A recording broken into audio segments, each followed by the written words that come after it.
Bab 1335, kalah. Rasanya Amelia mau memukul pria yang tidak tersenyum itu. Terlepas dari apa yang Louis katakan, sekarang Valentino pasti akan melepaskannya demi menjaga citra keluarga Arden karena Louis sendiri sudah meminta maaf kepada Valentino.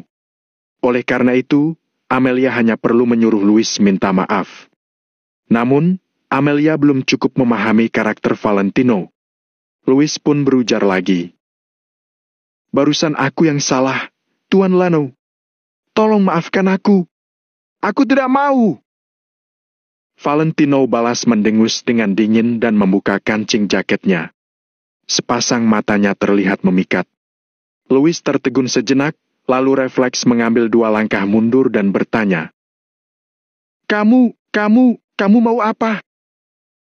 Valentino tidak menjawab dan hanya menatap lurus ke arah Louis. Tidak masalah jika Valentino tidak boleh melakukan apa-apa terhadap semua anggota keluarga Arden. Akan tetapi, untuk memperingatkan para monyet, ayam harus dibunuh. Jika tidak, bukankah orang-orang ini akan benar-benar mengira bahwa Valentino tidak berani menyentuh mereka? His! Saat ini, ada banyak orang yang sontak menarik napas dalam-dalam. Sorot mata Valentino terlihat sangat menakutkan. Tatapannya seperti kilat dan sorot pandangannya seperti pisau, membuat siapapun yang menatapnya merasa kalau dia akan menebas orang dengan ribuan pisau. Mereka semua tidak sanggup berkata-kata. Bahkan Stefan yang sudah melihat banyak bahaya pun ikut tertegun. Karena mata Valentino memancarkan hawa membunuh. Valentino pasti sudah pernah membunuh orang dan korbannya bukan hanya 1 orang. Valentino meletakkan kedua tangannya di belakang punggungnya sambil berkata, Kamu! Kesini! Louis tercengang saat mendengar kata-kata itu. Kakinya terasa sangat berat untuk diangkat seolah-olah kakinya terbuat dari timah. Jangan sampai aku mengulang ucapanku. Sahut Valentino dengan nada datar. Louis menjadi lebih panik lagi dan sontak melirik Stefan, Amelia dan anggota keluarga Arden lainnya. Akan tetapi, tidak ada yang mengatakan apa-apa. Penyesalan pun memenuhi batin Louis. Dia tahu tidak ada yang akan membantunya dan dia mau tidak mau harus menghampiri Valentino. Louis berjalan selangkah demi selangkah dan rasanya berat sekali seperti sedang melewati rintangan. Begitu Louis tiba di sisi Valentino, ada semacam tekanan yang begitu hebat menghujamnya. Louis menjadi sedikit kesulitan bernapas seolah-olah dia sedang berada di puncak gunung. Selain tekanan besar itu, Valentino juga memancarkan hawa membunuh yang begitu dingin sampai-sampai rasanya Louis akan mati membeku. Louis bahkan tidak pernah merasakan aura seperti ini dari Stefan. Padahal Valentino tidak terlihat marah, ekspresinya juga tetap biasa saja. Akan tetapi, auranya saat ini membuat orang lain merasa bahwa dia sangat marah.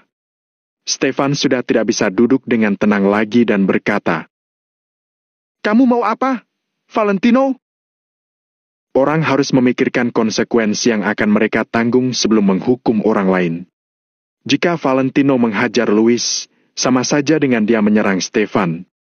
Akan tetapi, Valentino sama sekali tidak memedulikan maksud yang tersirat dalam kata-kata Stefan. Valentino secara terang-terangan mengabaikan Stefan yang merupakan kepala keluarga Arden, salah satu dari 3 keluarga penguasa di kota makmur. Sepanjang ingatanku, aku belum pernah bertemu dengan ayahku dan ibuku juga tidak memedulikanku. Jadi aku bukan anak yatim piatu, melainkan bisa dibilang sebagai setengah yatim piatu. Tapi aku cukup beruntung karena bertemu dengan kakek. Dia yang secara tulus mengajariku dan mendidikku dengan keras.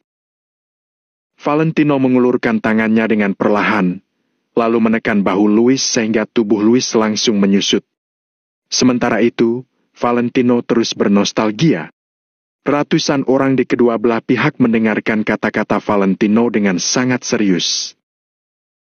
Saat masih muda, kakekku bergabung dengan kemiliteran. Itu sebabnya dia tidak begitu terpelajar. Meskipun begitu, kakekku sering mengajariku bahwa manusia itu harus bersikap terdidik dan juga baik hati terhadap orang lain.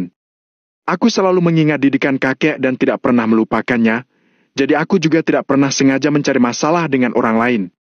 Selama bertahun-tahun, tidak peduli dimanapun aku berada dan di posisi apapun aku berdiri, aku tidak pernah bersikap mendominasi sekalipun aku menjadi penguasa tertinggi. Aku juga bisa dibilang selalu memperlakukan orang lain dan benda-benda mati dengan baik. Menurutmu, bagian mana dariku yang tidak berpendidikan? Mulut Louis bergerak-gerak dan jakunnya naik turun, tapi tidak ada satupun jawaban yang terlontar dari mulutnya. Ekspresi Valentino tetap tidak berubah. Dia perlahan menarik telapak tangannya dari bahu Louis, terdiam sejenak dan tiba-tiba berseru. Kamu menyebutku tidak berpendidikan? Bukankah itu artinya sama saja dengan kamu mengejek kakekku tidak memiliki cara untuk mengajar anak cucunya? Plak! Begitu Valentino berkata seperti itu, dia langsung mengangkat telapak tangannya dan menampar Louis. Suara tamparan yang nyaring pun terdengar menggema di situ. Raut wajah Stefan sontak menjadi sangat muram. Orang harus memikirkan konsekuensi yang akan mereka tanggung sebelum menghukum orang lain. Louis adalah asistennya Stefan, jadi bisa dibilang Louis mewakili citra Stefan. Meskipun Valentino tidak menampar Stefan, tindakannya ini justru lebih mencoreng muka Stefan. Kakekku berjuang mati-matian bertarung di segala sisi negara Nagon dan berkontribusi sangat besar bagi negara ini. 20 tahun lalu, dia bahkan sudah mengemban posisi sebagai jenderal bintang 3. Apa kamu pikir kamu layak untuk mencemokohnya? Setelah berkata seperti itu, Valentino pun menampar Louis lagi. Plak! Louis menutupi wajahnya dan tidak mengatakan apa-apa. Dia hanya terus menunduk. Stefan dan semua anggota keluarga Arden lainnya juga tercengang. Begitu pula dengan Almau dan yang lainnya yang termangu. Barusan Valentino bilang apa? 20 tahun yang lalu, kakeknya sudah berpangkat jenderal bintang 3? Bukankah itu berarti komisaris jenderal? Berarti Valentino adalah keturunan dari seorang komisaris jenderal? Dia. His! Almau dan yang lainnya sontak menahan napas begitu terpikir akan hal ini. Katanya Valentino mengandalkan Lamertu untuk mendapatkan kekuatan, tapi pada kenyataannya, justru latar belakangnya yang merupakan kekuatan sebenarnya. Dari penjuru kota makmur, hanya Hanaga dari keluarga Yoanda yang berpangkat jenderal bintang 3. Sementara itu, kakeknya Valentino sudah mencapai posisi itu 20 tahun lalu. Bahkan bisa saja Hanaga adalah bawahan kakeknya Valentino, kan? Semakin mereka memikirkannya, mereka semakin merasa terkejut. Akan tetapi, Stefan tahu betul bahwa Valentino mengatakan yang sebenarnya. Tuan Besar Arden pernah memberitahunya tentang ini. Setelah Tuan Besar Wijaya mundur, dia benar-benar tidak suka tinggal di kota makmur. Oleh sebab itu, pangkatnya turun menjadi bintang 2 dan dia menghabiskan sisa hidupnya di kota Kama. Akan tetapi, status keluarga Wijaya sendiri juga perlahan-lahan ikut turun dan akhirnya setahap demi setahap dilampaui oleh keluarga Arden. Bagaimanapun juga, sumber daya dan hal-hal lainnya yang ada di kota Kama dan di kota makmur itu berbeda. Jika saat itu Tuan Besar Wijaya sudah mengukuhkan kekuatannya di kota makmur, jangankan keluarga Arden, bahkan keluarga Yoanda sekalipun pasti hanya bisa berdiri di belakang. Semua orang terdiam. Louis menutupi wajahnya yang pucat dengan sangat ketakutan. Selama bertahun-tahun mengabdi pada Stefan, dia bisa hidup enak karena mengandalkan status keluarga Arden. Louis tidak pernah merasa malu dan tidak berdaya seperti sekarang ini. Valentino telah memberinya pelajaran. Setelah menampar Louis 2 kali dan membuat pria itu hanya bisa tertunduk dalam diam, barulah Valentino meluruskan tubuhnya. Ingat, kalau aku kembali lagi besok, maka aku akan bertarung melawan keluarga Arden hingga titik darah penghabisan. Valentino meluruskan lehernya, berbalik badan dan masuk ke dalam mobil. Kemudian, mesin mobil dinyalakan. Kali ini, tidak ada seorang pun di keluarga Arden yang menyahut apa-apa. Kalah. Mereka kalah telak. Meskipun Valentino memang membuat keluarga Arden tidak bisa berbuat apa-apa, kehebatan yang dia tunjukkan hari ini membuat semua anggota keluarga Arden mengerti. Sekalipun mereka harus berusaha sekuat tenaga untuk menekan Valentino, mereka mungkin harus bertarung hingga kedua belah pihak sama-sama terluka. Nguing!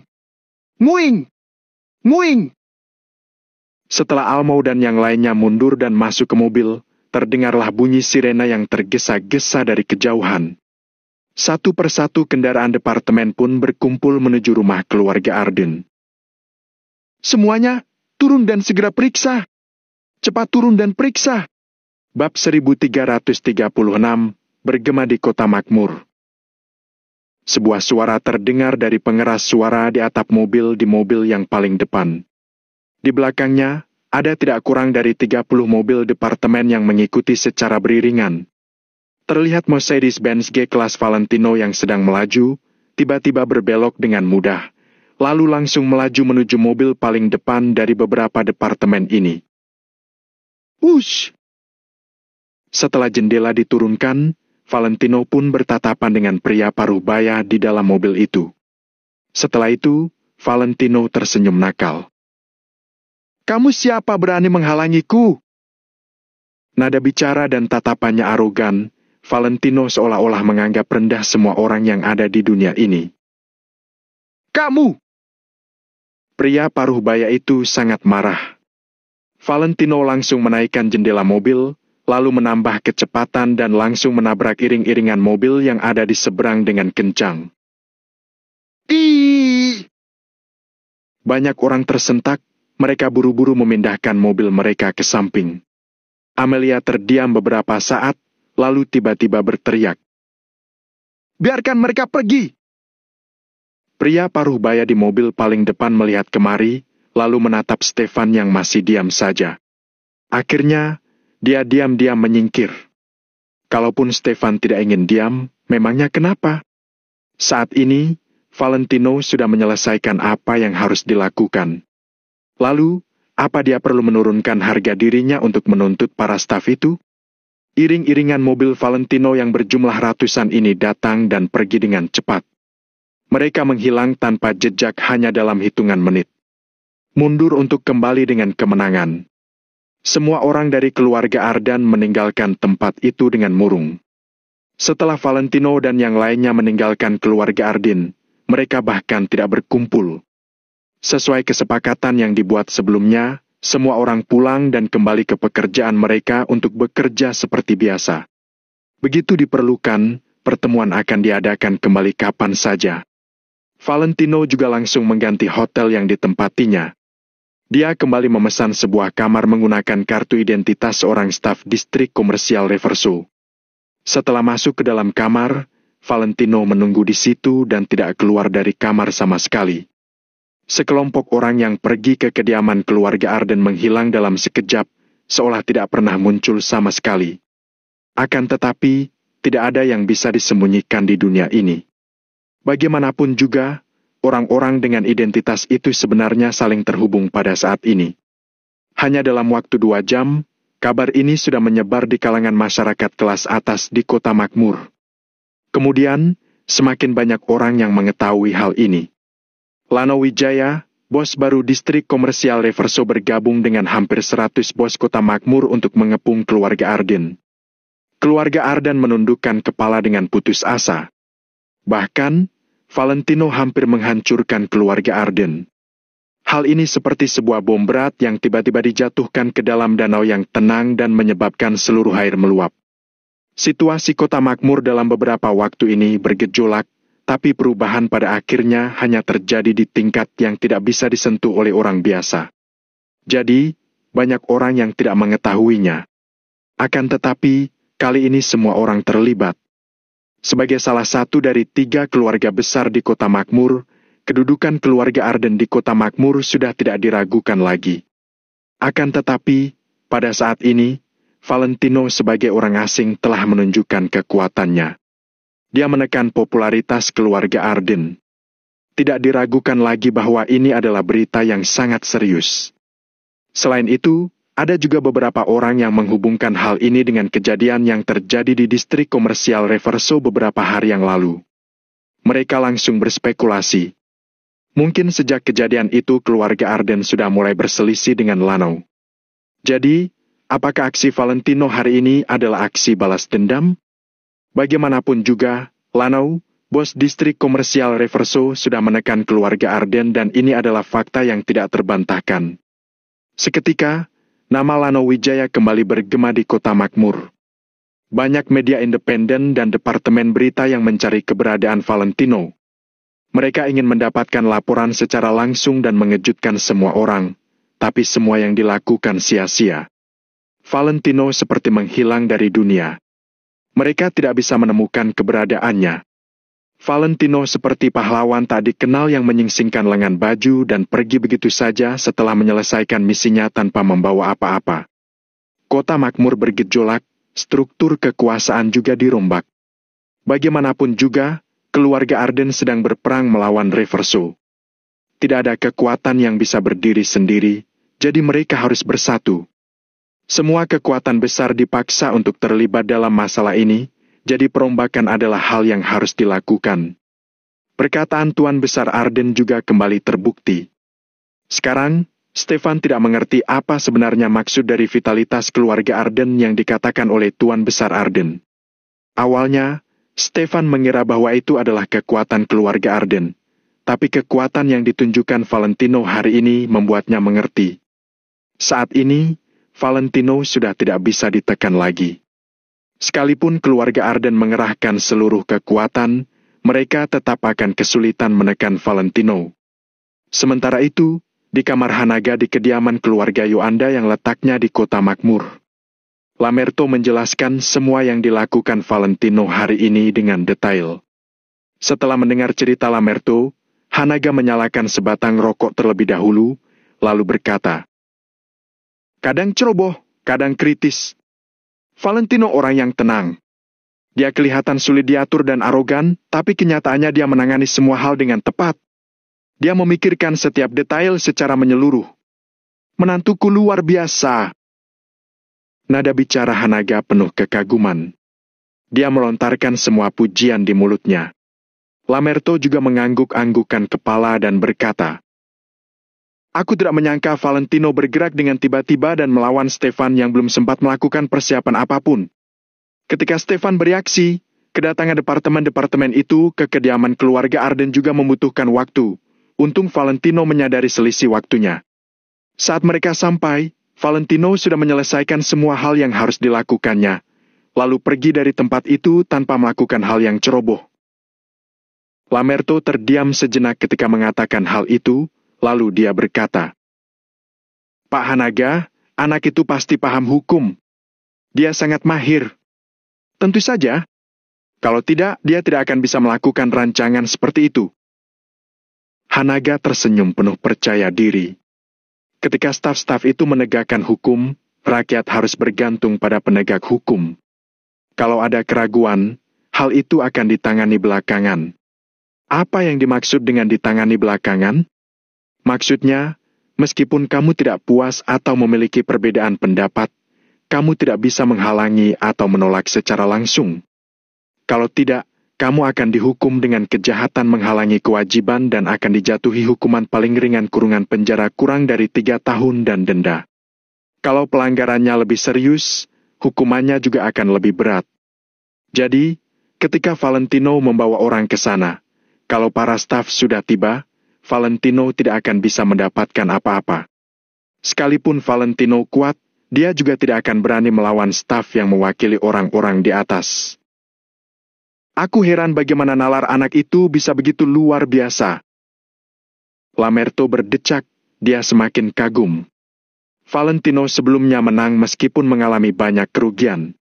Dia mengeluarkan puluhan miliar, menutup distrik komersial, lalu menghentikan ancaman Stefan.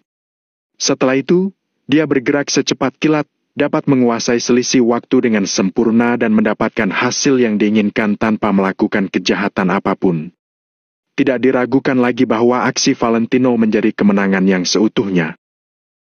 Aku berpikir, Valentino bahkan sudah memperhitungkan kalau Amelia akan muncul. Menurut Pak Hanaga, kalau Amelia tidak muncul dan membantu Valentino, apa Valentino akan berani melakukan sesuatu pada Stefan? Semakin Lamerto mencoba memahami Valentino, Lamerto semakin tidak bisa memahaminya. Bab 1337. Sudah saatnya bergerak. Hanaga terdiam sejenak, lalu mengisap rokok dan berkata, "Dari apa yang aku rasakan terhadap anak ini, dia mungkin benar-benar akan melakukan sesuatu pada Stefan." Lamerto berpikir sejenak dan merasa bahwa itu benar-benar masuk akal. Lamerto sudah sangat lama menyelidiki Valentino. Sepertinya, memang tidak ada yang tidak berani dilakukan olehnya. Benar juga, dia saja berani membawa puluhan ribu tentara menuju kota Kama untuk menekan keluarga Wijaya. Dia mungkin akan lebih meremehkan keluarga Arden lagi. Kalau keluarga Arden tidak memiliki latar belakang yang baik, mereka pasti sudah hancur, kata Lamerto sambil menghela napas. Hanaga mengangguk-angguk, lalu bertanya, "Kemana anak itu sekarang?" Lamerto langsung menjawab, "Bersembunyi." "Bersembunyi?" Hanaga terdiam selama beberapa saat, kemudian tertawa. "Aku pikir dia tidak takut pada apapun." Hanaga dan Lamerto saling berpandangan, lalu mereka berdua tertawa terbahak-bahak. Saat di kediaman keluarga Arden, Valentino tampak arogan. Setelah meninggalkan kediaman keluarga Arden, dia langsung bersembunyi. Apa dia takut? Sebenarnya Valentino tidak takut. Sama seperti katamu, Valentino melakukannya karena dia mengerti hukum. Senyuman Hanaga memudar, dia berkata, "Sebenarnya, Valentino tidak melanggar hukum apapun. Bahkan jika dia membawa banyak orang untuk mengepung keluarga Arden, pengepungan itu masih bisa dikatakan sebagai kunjungan. Tapi, tidak melanggar hukum bukan berarti tidak melanggar hukum. Dalam penegakan hukum administrasi, kita tidak mengikuti prinsip melakukan apapun yang dilarang hukum, melainkan mengikuti prinsip tidak melakukan apapun tanpa otoritas hukum. Jadi, meskipun tidak ada aturan tegas yang menetapkan bahwa tindakan Valentino salah, kalau keluarga Arden benar-benar ingin membesarkan masalah itu, Valentino tetap melanggar hukum. Jadi, setelah dia melakukan hal besar itu, tidak menonjolkan diri dan menghindar dari pusat perhatian adalah cara yang paling tepat. Ketika mendengar perkataan Hanaga, Lamerto akhirnya mendapat pencerahan. Dia bahkan semakin merasa bahwa Valentino benar-benar memikirkan semua masalah secara menyeluruh. Omong-omong, Amelia sepertinya punya perasaan spesial terhadap Valentino. Tiba-tiba, Lamerto membahas hal ini. Lamerto mengatakannya bukan untuk memprovokasi Hanaga dan Valentino, tapi karena dia memang harus melaporkan hal ini. Bagaimanapun juga, Hanaga adalah ayah mertua Valentino. Mana mungkin dia bisa membiarkan Valentino bermain perempuan di luar sana? Akan tetapi, Hanaga sama sekali tidak peduli. Hanaga langsung melambaikan tangan dan berkata, "Aku tidak akan ikut campur dengan kehidupan pribadinya. Nanti, tidak perlu melapor padaku lagi. Valentino bisa melepaskan kekuatan dan kekuasaan keluarga Yuanda yang begitu besar demi Angel. Apalagi yang perlu aku khawatirkan?" Hanaga berkata sambil mengenang masa lalu. Selain itu, Valentino adalah pria yang kuat dan hebat. Dia tentu saja disukai banyak wanita. Sudah biasa. Sewaktu Pak Hanaga masih bergabung di kemiliteran, ada lebih banyak laki-laki daripada perempuan. Ada 10 gadis dan 9 dari mereka menyukai Anda. Alhasil, Anda menjadi saingan semua orang. Saya rasa kalau orang-orang itu tidak mencari masalah dengan Anda, bahkan kedua-belasnya sampai datang menantang Anda secara bersamaan, Anda tidak mungkin berkembang secepat ini. Kenang Lamerto sambil tersenyum. "Ah, sudah. Hanaga menggeleng. Mengenai urusan antara Amelia dan Valentino, Hanaga tidak peduli sama sekali. Bahkan saat Valentino menghadapi penolakan Hanaga saat itu, dia tetap bisa mempertahankan kepercayaan penuh pada Valentino. Lebih penting lagi, Hanaga juga seorang pria. Bagaimana mungkin dia tidak paham tentang pria? Bahkan jika Valentino benar-benar perlu bersenang-senang, selama hatinya tidak berubah, maka hal itu tidak akan menjadi masalah besar. Hanaga sudah melajang selama bertahun-tahun, dia pernah memiliki beberapa kekasih selama ini. Bagaimanapun juga, dia memiliki kebutuhan yang wajar. Akan tetapi, di dalam hati Hanaga, dia tidak pernah melupakan Ibu Angel. Dia tetap setia. Wanita lain hanya sebatas orang yang pernah singgah. Hanaga dan Lamerto terdiam sejenak, kemudian kembali ke topik utama. Lamerto mengulur bajunya dan bertanya dengan hati-hati. Pak Hanaga, sesuai dengan rencana Anda, sekarang Valentino sudah terkenal di kota makmur. Apa sudah saatnya bergerak? Iya, sudah saatnya bergerak. Biarkan mertuanya ini membantunya sekali lagi. Hanaga menghela napas. Dalam perjalanan Valentino di kota makmur, Hanaga memberinya sedikit bantuan, tapi dia lebih sering membiarkan Valentino melakukannya sendiri. Selain karena takut ketahuan oleh Tuan Besar Yuanda, masih ada satu alasan lagi, yaitu pemikiran Hanaga sendiri. Setelah 10 tahun bergabung di kemiliteran, Hanaga mengerti bahwa semakin dilindungi, seseorang akan semakin tidak mampu menahan tekanan. Begitu tiba di medan perang, hal pertama yang didapatkan adalah kematian. Jadi, Hanaga ingin membiarkan Valentino menghadapi berbagai kesulitan secara mandiri sebagai bentuk latihan. Hanaga baru akan diam-diam bergerak ketika Valentino tidak bisa menyelesaikannya. Hanaga juga hanya sedikit membantu, dia tidak akan membantu Valentino sepenuhnya. Untungnya, Valentino tidak pernah mengecewakan Hanaga. Dia melakukan semuanya dengan sangat baik. Meskipun tidak bisa dibilang sempurna, seseorang tanpa ketenaran dan kedudukan seperti Valentino bisa sukses di kota makmur dalam waktu singkat. Mungkin, hal itu bukan sesuatu yang bisa dilakukan oleh orang biasa. Sekarang, Valentino sudah memenuhi semua harapan Hanaga. Dia sudah mencapai tahapan seperti itu. Pada saat genting seperti ini, Hanaga pasti akan bergerak untuk membantu Valentino. Pak Hanaga, sebenarnya saya masih belum mengerti kenapa Anda baru bergerak sekarang dan kenapa Anda mengambil keputusan ini. Lamerto ragu-ragu sejenak, tapi akhirnya dia mengungkapkan keraguan dalam hatinya. Alasan kenapa aku baru bergerak sekarang sudah pernah aku katakan berkali-kali. Sewaktu kamu dan saudaramu bersama-sama bergabung dalam kemiliteran dan ditugaskan di bawah kompiku, tuntutanku terhadapmu tinggi, didikanku juga keras. Aku tahu waktu itu kamu tidak terima kenapa saudaramu bisa bersantai setiap hari. Lalu? Tanya Hanaga. Lamerto terdiam, lalu berkata dengan suara pelan. Lalu kompi mereka tidak bisa mengimbangi kualitas tempur sampai semua pasukan mereka musnah. Sedangkan pasukan kita hanya kehilangan 1 orang dan berhasil menang dari lawan yang jumlahnya 3 kali lipat lebih banyak dari kita. Begitu mengatakan hal ini, Lamerto akhirnya mengerti usaha keras Hanaga waktu itu. Tidak perlu seberapa keras dan lelahnya kamu saat berlatih, setidaknya di bawah pengawasanku. Aku tahu kamu tidak akan mati. Tapi, tidak ada yang bisa membantumu di medan perang. Kalau kamu tidak bisa mengimbangi, nyawamulah taruhannya. Valentino juga sama, tidak peduli seberapa berbahaya dan sulit masalah yang dihadapinya, setidaknya dia menghadapinya di bawah pengawasanku. Nanti, kalau dia pergi ke kota Kama atau ke tempat-tempat lainnya, aku sudah tidak bisa memastikannya. Kalau Valentino tidak berkembang sendiri, nanti, siapa yang akan menggantikanku untuk membantunya? Hanaga akhirnya mengungkapkan kata-kata dari lubuk hatinya. Lamerto merasa terharu. Dia mengangguk-anggukkan kepalanya. Lalu, alasanku membuat keputusan ini karena untuk saat ini aku belum ingin membiarkan Tuan Besar Yuanda mengetahui keberadaan Angel.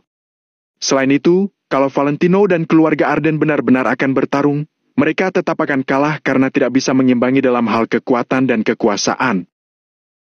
Hati Lamerto tiba-tiba tercerahkan dengan cerita Hanaga. Saya mengerti, Pak Hanaga. Saya akan pergi melakukannya sekarang. Lamerto langsung memberi hormat. Bab 1338, Langit dan Bumi Tidak Ada Yang Tahu. Jangan khawatir, kita lihat saja apa rencana keluarga Arden. Akan lebih baik jika Stefan bisa mengetahuinya, jadi kita tidak perlu memaksa untuk campur tangan. Kalau dia tidak tahu, belum terlambat bagimu untuk campur tangan. Perintah Hanaga. Setiap orang harus bertindak sesuai aturan, berdasarkan statusnya masing-masing. Hanaga tidak akan campur tangan dengan paksa, jika memang tidak diperlukan. Benar. Lamerto mengangguk setuju. Hari berlalu begitu saja. Malam hampir saja tiba. Namun, Semua orang tidak bisa melupakan soal Valentino yang membawa banyak orang untuk mengepung kediaman keluarga Ardin. Bahkan berita itu terus disebarluaskan. Apalagi saat malam, setelah orang-orang pulang kerja atau ketika sedang berkumpul, berita itu menjadi bahan perbincangan semua orang saat sedang bersantai. Beberapa orang membuat cerita dengan sangat jelas, seolah dirinya berada di lokasi kejadian dan menceritakannya dengan cara yang luar biasa. Beberapa orang mengatakan kalau Valentino membawa lebih dari 100 orang, beberapa orang lainnya mengatakan kalau Valentino membawa sekitar 300 sampai 400 orang. Ada juga yang mengatakan kalau semua orang yang Valentino bawa merupakan para orang kaya di kota makmur. 50 orang terkaya di kota makmur semuanya mati, ditambah para pegawai dari beberapa departemen penting. Bahkan ada orang yang mengatakan bahwa semua preman yang Valentino bawa memegang senjata api dan pistol mitraliur berukuran kecil di tangan mereka untuk menghancurkan keluarga Ardin. Awalnya ini hanyalah masalah sederhana, tapi karena terus disebarluaskan dari mulut ke mulut, ceritanya mulai terus berubah. Sampai terakhir, hanya kurang orang yang mengatakan kalau Valentino mengendarai tank untuk mengebom kediaman keluarga Ardin. Tentu saja masih ada beberapa orang rasional yang menunggu hasilnya. Sebagai salah satu dari 3 keluarga besar di kota makmur, bagaimana reaksi keluarga Arden ketika mereka ditampar di depan umum? Apakah akan melancarkan serangan balik, atau justru menerimanya dalam diam? Sementara itu, sebagai kepala distrik komersial Reverso yang baru, apakah Valentino akan menginjak keluarga Arden untuk naik ke puncak dan meraih popularitas saat ini, atau justru mendapat tekanan dan balasan dendam dari seluruh anggota keluarga Arden? Hasilnya masih belum dapat diketahui. Namun, orang-orang yang berpikir jernih paham kalau hasil dari permasalahan ini masih belum dapat ditentukan untuk sementara waktu. Pasti akan ada badai yang datang setelah ini. Ketika 2 ekor harimau saling beradu, harus ada satu yang menyerah untuk mengakhiri pertarungan. Sebagai pihak yang terlibat, setelah kembali dari kediaman keluarga Arden, Valentino tinggal sendirian di sebuah hotel biasa, tanpa memedulikan apa yang terjadi di luar sana.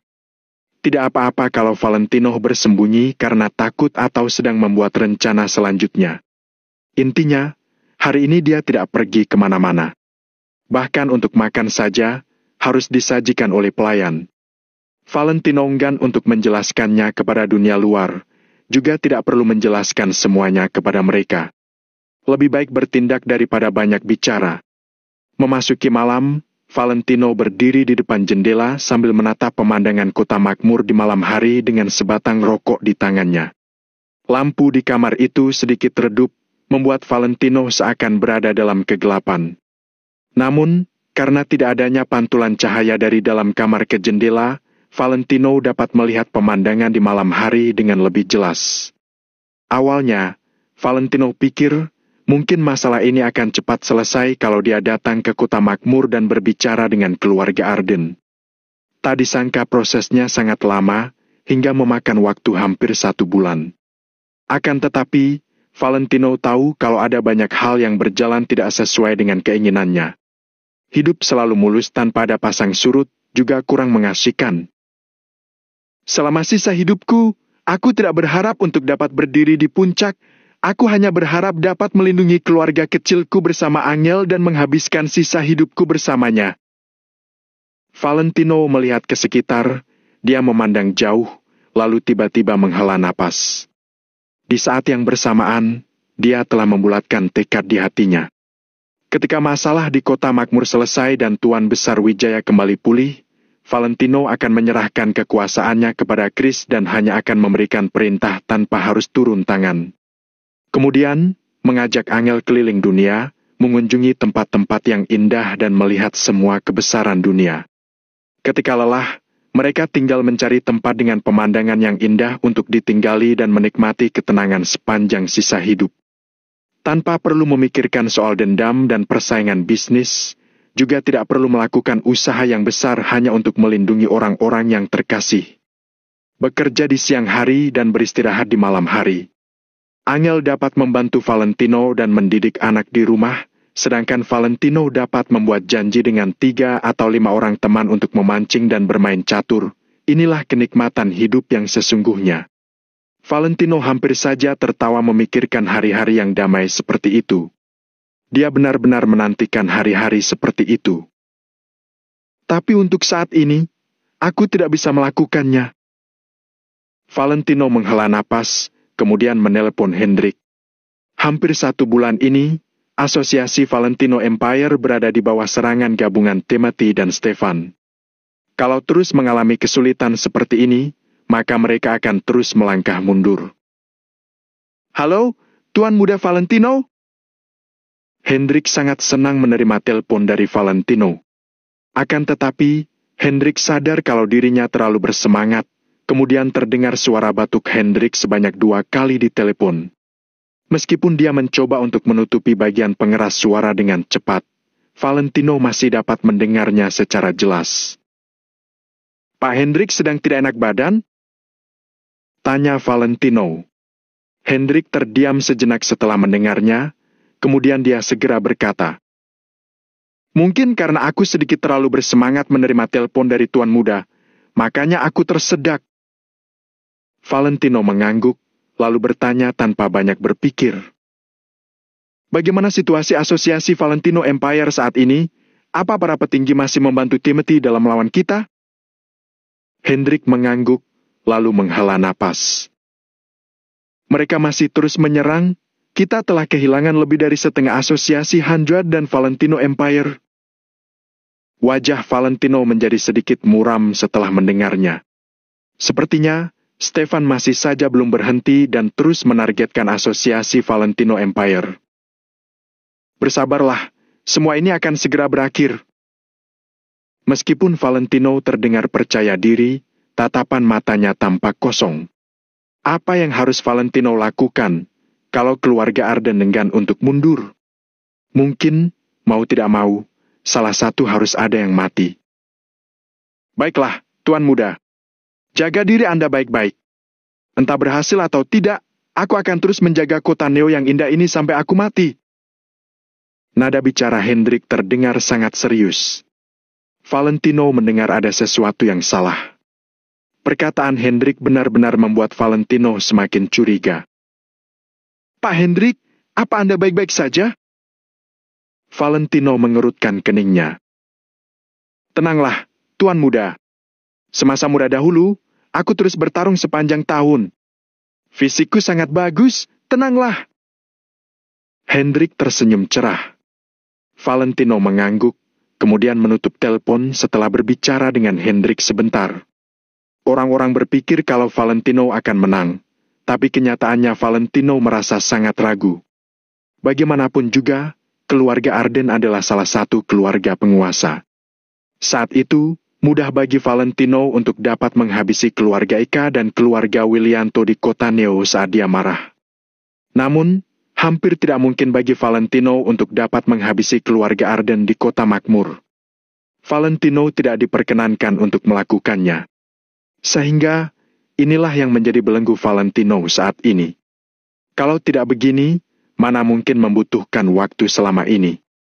Valentino berdiri terdiam sejenak, lalu berjalan menghampiri kasur setelah menghisap habis rokok yang berada di tangannya. Setelah memikirkannya sejenak, dia melakukan panggilan video dengan Angel. "Sayang?" Begitu panggilan tersambung, terdengar suara Angel yang kesenangan dan sedikit manja. "Itu, apa yang sedang kamu lakukan?" Valentino terkejut melihat wajah Angel di dalam panggilan video. Bab 1339, menunggumu pulang ke rumah. Saat ini, seluruh wajah Angel tertutup oleh irisan mentimun tipis, seolah seperti bunga matahari. "Belakangan ini, kulit wajahku menjadi sangat jelek, jadi Jenny bersikeras membuatkanku masker wajah dari mentimun." Angel menjelaskannya sambil tertawa. Mentimun yang berada di wajah Angel berjatuhan ketika dia berbicara, sehingga menampakkan wajahnya yang tampak putih dan lembut itu. Saat ini, Valentino kembali termangu. Valentino terpana sesaat ketika memperhatikan alis dan batang hidung Angel dengan lekat. Dia merasa familiar dengan alis dan batang hidung Angel. Bukan karena Valentino mengenal Angel, melainkan sepertinya dia pernah melihatnya di tempat lain. "Apa yang sedang Kak Tommy lihat? Apa kamu bodoh?"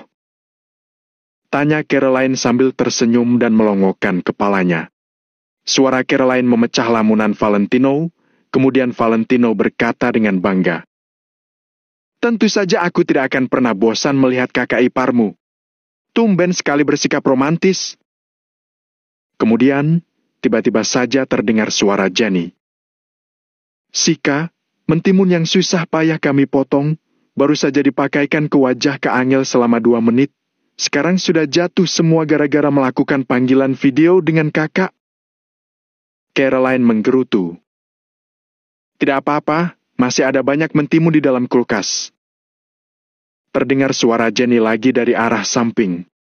Valentino merasa sedikit bingung, lalu bertanya, "Untuk apa kalian membeli banyak mentimun?" "Shung!" Jenny pun menampakkan wajahnya di depan kamera, lalu berkata dengan berani, "Menurut kakak, untuk apa kami membeli mentimun? Satu-satunya pria di sini sedang tidak ada di rumah. Kak, kami, hahaha, hahaha." Jenny tertawa terbahak-bahak sebelum dia selesai berbicara. Sementara itu, Angel dan Caroline pun tak kuasa menahan tawa mereka. Valentino merasa bingung. Di satu sisi, dia merasa lega melihat Angel dapat bersikap terbuka. Tapi di sisi lain, dia memikirkan kalau apa yang Jenny katakan itu benar. Setelah Caroline dan Jenny berbicara santai dengan Valentino sejenak, mereka memberikan waktu kepada Valentino dan Angel untuk berbicara berdua. "Sayang, lihat perutku." Angel mengangkat bajunya, lalu memperlihatkan perutnya pada Valentino, layaknya anak kecil yang menunjukkan mainan favoritnya. Valentino tahu kalau Angel memiliki tubuh yang sangat indah, terlebih perut bagian bawahnya, benar-benar rata tanpa lemak. Namun saat ini, perut Angel menjadi sedikit menonjol, sehingga membuat adanya sedikit perubahan pada bentuk tubuhnya. "HS!" Valentino mengembuskan napas, lalu menatapnya terus-menerus. Bagaimanapun juga, disitulah buah hati Valentino dan Angel berada. "Sudah berapa bulan hingga terlihat jelas seperti ini?" Valentino sangat terkejut. "Sudah 3 bulan, bodoh." Angel menggelengkan kepalanya, karena dia menghitung waktu kandungannya setiap hari. Valentino menggosokkan telapak tangan, dalam hati, dia sangat menantikan kehadiran buah hatinya. Sudah 3 bulan, kalau dihitung-hitung, setengah tahun lagi Valentino akan menjadi seorang ayah yang sesungguhnya. Dia semakin bersemangat ketika memikirkannya. "Oh ya, kapan kamu pulang?" Akhirnya Angel tidak bisa menahan diri, lalu bertanya pada Valentino dengan lembut. "Kira-kira 2 hari lagi atau paling lama 3 hari?" kata Valentino setelah berpikir sejenak. "Sungguh?" Angel tiba-tiba saja duduk ketika mendengarnya, hingga membuat Valentino terkejut dan menyuruhnya untuk pelan-pelan. "Sungguh? Paling lambat 3 hari, apapun yang terjadi di sini, aku akan pulang," kata Valentino dengan nada bicara yang serius. "Baiklah, aku dan anak kita akan menunggumu pulang ke rumah." Wajah Angel menjadi sedikit merah, mungkin karena terlalu bersemangat. "Baiklah, tunggu aku pulang." Valentino merasakan adanya kehangatan di hatinya. Benar, sudah waktunya untuk pulang. Dalam waktu paling lama 3 hari, Valentino harus menyelesaikan masalah di kota makmur. Besok dia harus sudah mendapatkan hasil dari keluarga Arden. Dia tidak akan ragu meski harus memutuskan hubungan pertemanan dan mempertaruhkan nyawa. Lagi pula, kalau keluarga Arden terus mendukung Timothy, maka pada akhirnya, Valentino dan yang lainnya akan tertekan dan mati. Mau bagaimanapun, tetap akan mati. Lebih baik langsung memulai pertarungan dengan keluarga Arden saja.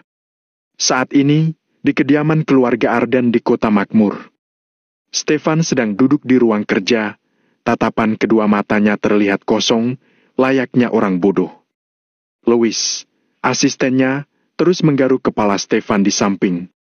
Setelah Valentino pergi hari ini, Stefan mengatur beberapa hal, lalu duduk di sini, tanpa bergerak sedikit pun sepanjang sore. "Tuan, Tuan!"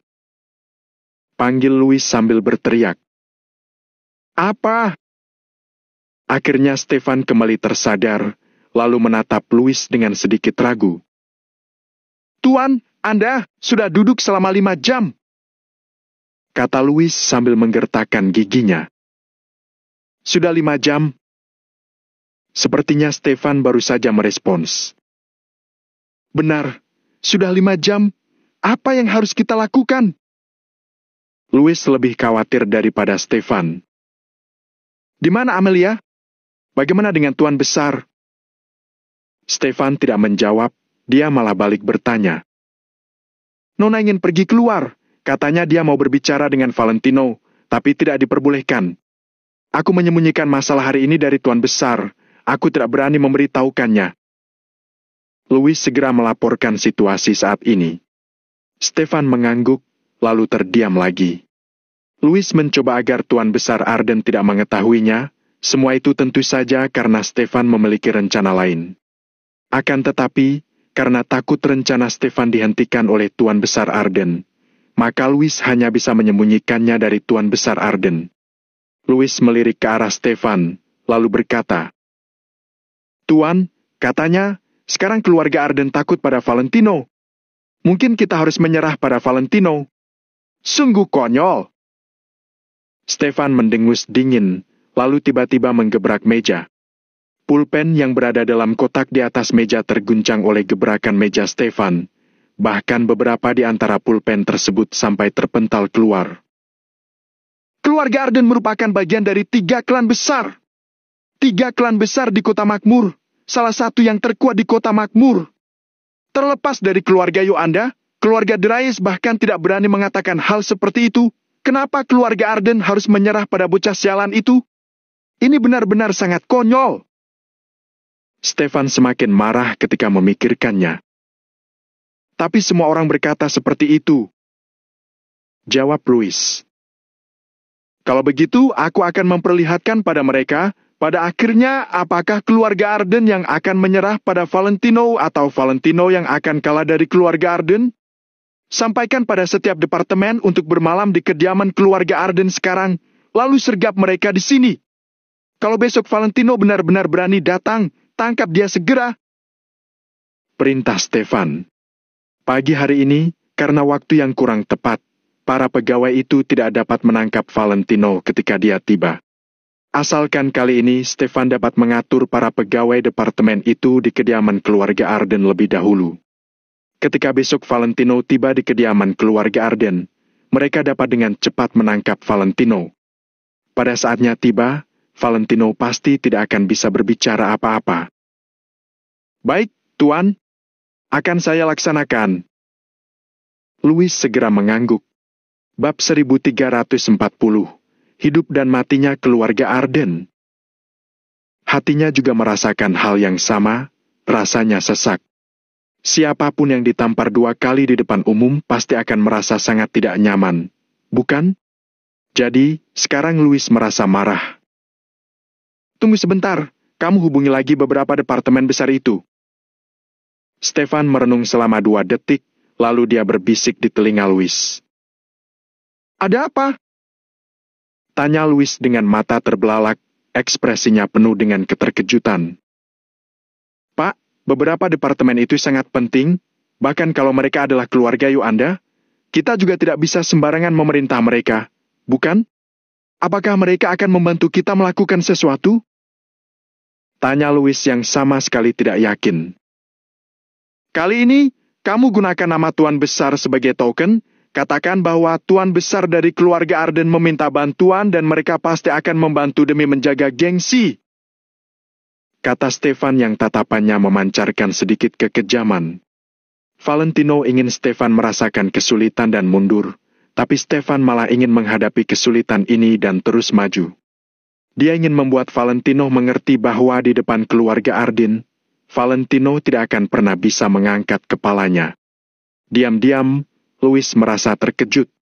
Menggunakan nama tuan besar dari keluarga Arden untuk memerintahkan orang-orang besar yang berada di posisi penting itu bukanlah apa-apa. Namun, begitu benar-benar menggunakan bantuan dari orang-orang itu, maka itu artinya mereka juga telah menggunakan semua kekuatan keluarga Arden. Pak, tuan besar sudah lama turun tahta, bahkan kalau orang-orang itu masih mengingat jasa lama, takutnya hanya sedikit orang yang begitu. Meskipun cara Louis memperlakukan orang lain agak sombong, sebagai kaki tangannya Stefan, dia tahu bahwa dia harus bersikap berhati-hati. Stefan terdiam ketika dia mendengar kata-kata itu. Bagaimana mungkin dia tidak memikirkan hal-hal ini? Rasa utang budi akan berkurang sekali setiap kali digunakan sekali. Namun, setelah dipertimbangkan berkali-kali, dia masih bersikeras pada pemikirannya. Bagaimana kalau kita tidak menggunakan cara ini? Memangnya kamu benar-benar ingin aku menunduk kepada Valentino? Kalau begitu, lebih baik aku mati saja. Orang seperti dia ini bukan apa-apa. Dia hanyalah anak yang ditinggalkan oleh keluarganya. Hanya saja dia cukup beruntung. Kata Stefan sambil mendengus dingin. Louis tidak bisa membujuknya lagi. Dia hanya bisa menerima perintah, lalu bersiap untuk pergi keluar dan mengatur berbagai hal. Tok, tok, tok. Pak Kepala, ada orang yang datang berkunjung. Ada suara ketukan dan suara laporan datang dari luar pintu. Mendengarnya, Stefan dan Louis sama-sama terkejut. Mereka bertanya pada diri mereka sendiri. Sekarang begitu mendengar kata berkunjung, hati mereka pasti kaget. Kunjungan Valentino sudah membuat hati Stefan kacau balau. Sekarang siapa lagi yang akan datang berkunjung? Siapa? Tanya Stefan. Tidak tahu, orang itu memakai masker dan kacamata hitam. Dia juga mengendarai mobil Centena biasa. Katanya, dia ingin menemui Anda. Jawab pengawal keluarga Arden di luar pintu. Stefan dan Louis saling bertatapan, tetapi mereka tidak tahu harus berkata apa. Pada saat ini, siapa yang ingin menemui dirinya?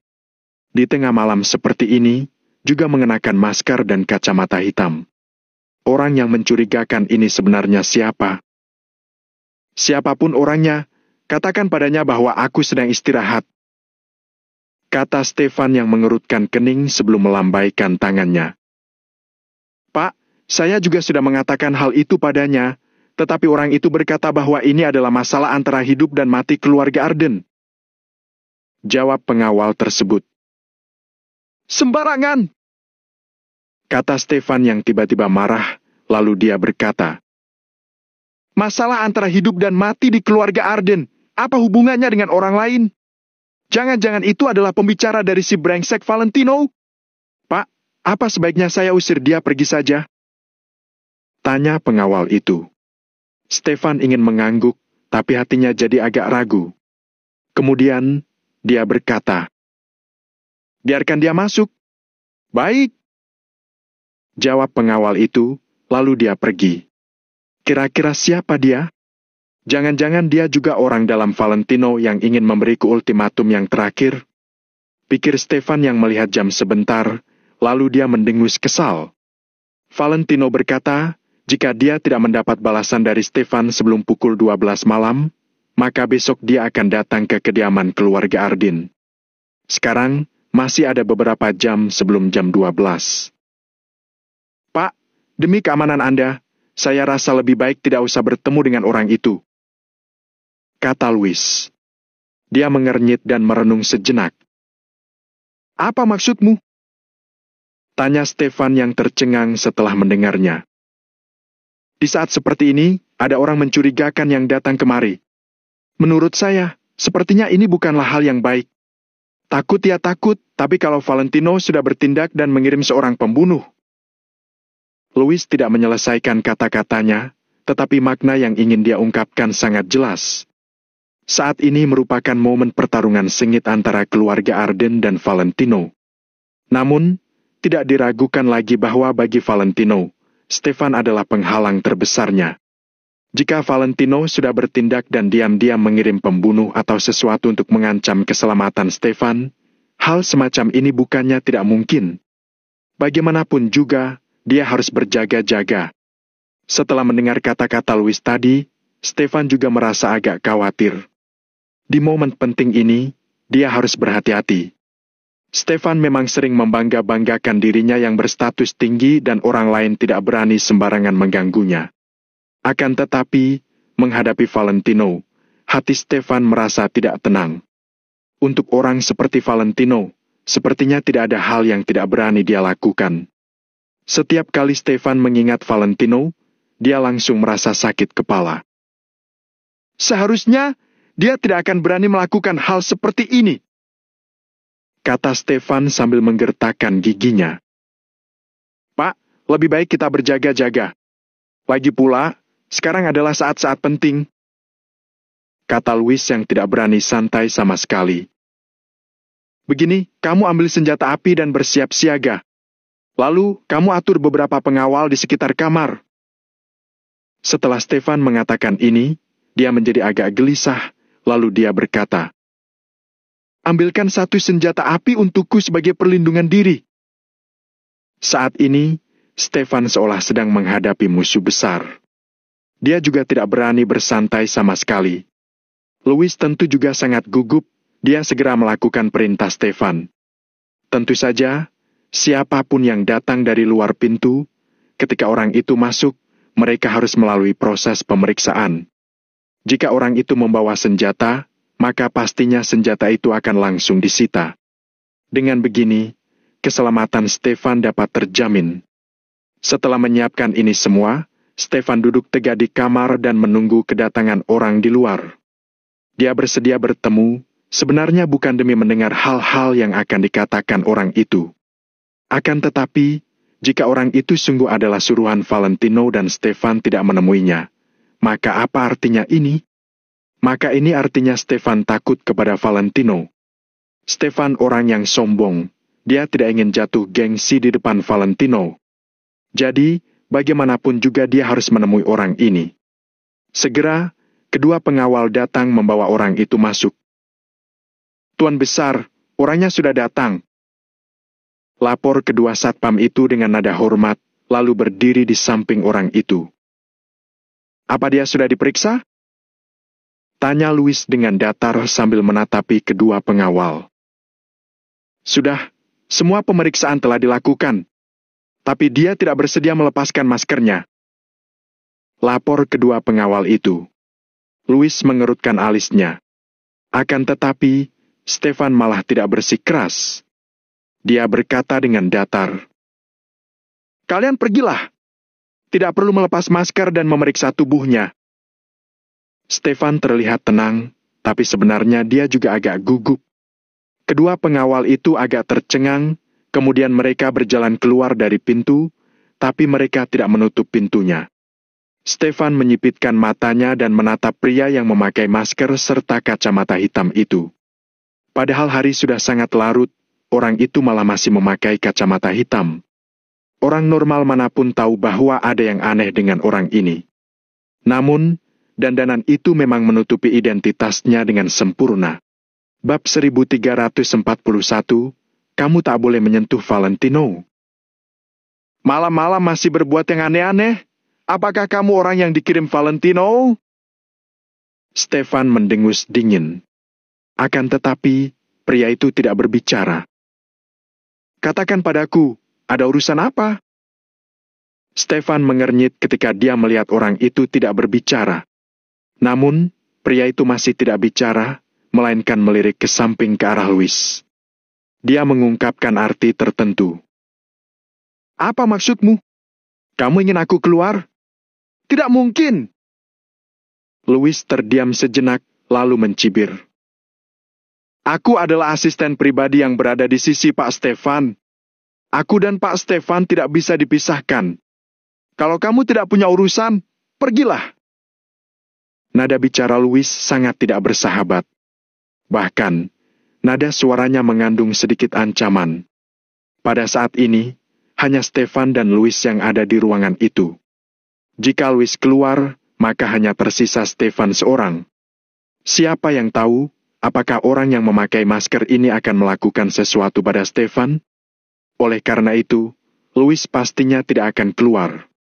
Stefan juga merasa ada yang tidak beres. Dia melirik orang yang memakai masker itu, tapi dia tidak mengatakan apapun. Akan tetapi, orang yang memakai masker itu tetap diam, seolah bersikeras dengan kemauannya. Asalkan Louis tidak keluar, maka dia tidak akan mengatakan apapun. Stefan jadi mulai kehilangan kesabarannya. Dia benar-benar tidak bisa membayangkan, orang ini bersikeras untuk apa? Apakah untuk menyembunyikan identitasnya? Ada urusan apa, sampai dia harus menutupi identitasnya untuk datang ke kediaman keluarga Arden? Sebenarnya kamu ada urusan atau tidak? Kalau tidak ada urusan, keluar sekarang juga! Louis menjadi semakin tidak sabar. Dia segera melangkah maju dan berkata kepada pria yang mengenakan masker dan kacamata hitam itu. Hah?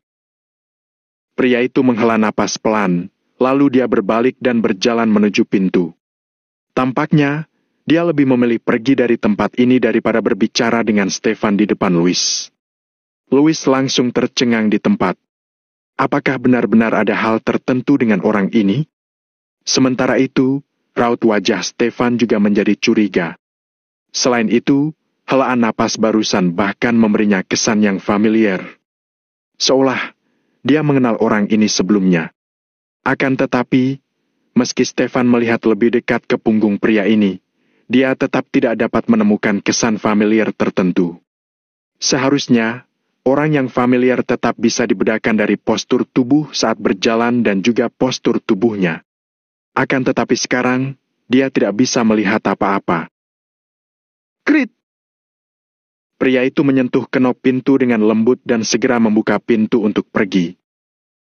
Tunggu sebentar. Stefan tiba-tiba mengulurkan tangannya dan menghentikan pria itu. Pria itu juga patuh, gerakannya terhenti. Dia berdiri di dekat pintu dan menunggu dengan tenang. Louis, kamu keluar dulu, kata Stefan perlahan. Pak, tidak boleh begitu. Bagaimana mungkin Louis bersedia? Keluar dulu, tidak apa-apa. Stefan mengernyit. Jika terjadi sesuatu saat berada di keluarga Arden sendiri, bukankah lelucon besar namanya? Karena itu, Stefan tidak begitu takut. Louis menggertakkan giginya. Bagaimanapun juga, dia tidak berani melanggar perintah Stefan. Kemudian, dia berjalan keluar. Sebelum pergi, Louis berkata kepada orang yang memakai masker. Sebaiknya kamu paham tempat apa ini. Sebaiknya kamu juga paham identitas seperti apa yang dimiliki kepala keluarga, jadi berhati-hatilah. Orang yang memakai masker itu tidak peduli dengan ancaman Louis. Dia menggelengkan kepalanya tanpa jawaban yang jelas. Setelah Louis keluar, pria yang memakai masker itu mengunci pintu dan membalikkan badannya. Stefan menyipitkan matanya. Tangannya mulai meraba ke bagian tertentu di tubuhnya. Jika ada yang aneh pada orang ini, dia akan mengeluarkan senjata api dan membunuhnya di tempat. Bahkan jika orang ini tidak memiliki senjata, Stefan tahu bahwa ada beberapa petarung yang memiliki kekuatan yang sangat menakutkan. Bahkan jika tidak memiliki senjata, membunuh seseorang semudah membalikkan telapak tangan bagi orang-orang seperti mereka. Akan tetapi, pria itu tidak melangkah maju. Dia melepas kacamata hitamnya dan maskernya perlahan. Slet! Melihat wajah orang ini, Stefan terdiam sejenak. Lalu, tiba-tiba duduk dan berkata dengan terkejut. Su! Esti! Pria itu segera membuat gerakan isyarat agar Stefan diam. Stefan menelan kata-katanya secara paksa, lalu dia mempersilakan orang ini untuk duduk dengan perlahan. Dia benar-benar tidak menyangka bahwa orang yang datang adalah Sugi. Pak Sugilah yang membantunya menangkap Valentino. Status, kekuatan dan identitasnya di kota makmur tentu tidak perlu dikatakan lagi. Intinya, statusnya tidak sederhana. Jadi Stefan tidak mengerti kenapa seorang pria hebat seperti Sugi harus menyembunyikan identitasnya untuk datang menemuinya. Pak Sugi, ada apa ini? Ada apa dengan Anda? Apa terjadi sesuatu? Stefan bingung. Jika benar-benar terjadi sesuatu pada Sugi, keluarga Arden pasti akan membantu. Karena orang ini memiliki hubungan yang sangat baik dengan keluarga Arden. Dulu ketika dia menjadi tentara, ayahnya Sugi sudah berhubungan dengan keluarga Arden.